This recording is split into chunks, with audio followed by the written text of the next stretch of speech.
Winter. It's one of the most beautiful times to film, but there's a lot of challenges. So today, I've got 5 quick tips for you to make filming in winter and snow much easier.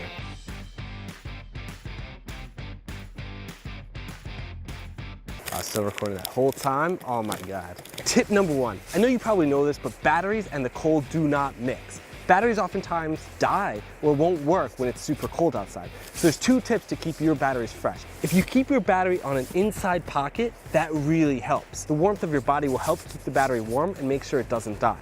Or if you have a bag of batteries, get something like one of these disposable hand warmers. These are really good, just throw them in a bag, and that way your batteries will stay nice and toasty. All right, tip number 2 is staying stable when you're walking on the snow. That's really important when you're trying to film, making sure you don't slip on the ice. So I either use snowshoes or crampons. What they do is they give you extra grip, so even if there's ice underneath the snow, you can go and make sure there's no problem. But this is a pretty steep hill in the snowy conditions, and I'm going up just fine. You're probably like laughing at me right now for watching me walk in the snow. I'm not great at using snowshoes, but my phone.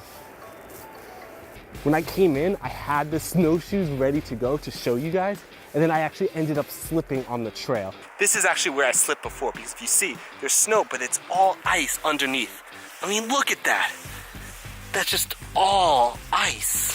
Step number 3, I feel so low right now. This is very uncomfortable. Step number 3, use an umbrella. You can either clamp it to your tripod, or if you're in a pinch like I was today, use some gaff tape. Yeah, so this might seem a little silly, but if you see, it's just snowing a little bit, but the camera is just fine. This way your camera stays nice and dry, even if it's snowing like today.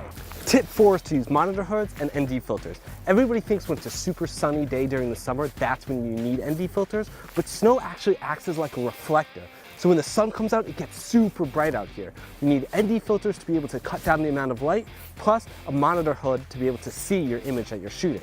If you don't have a monitor hood and you're in a pinch, just take a piece of cardboard box, tape it up around the screen, and that should work for now. I don't know, by the way, if I've been saying steps or tips this whole time, so if I do, I apologize, but hopefully you realize these were tips, not steps, but I guess they're steps to becoming tips of a better film. Tip number 5, when you're bringing your camera back indoors, you have to do it slowly.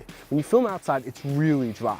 When you take your camera back indoors into a warm, humid environment, humidity can build up inside your camera, meaning if you try to shoot, you won't be able to get a clear image.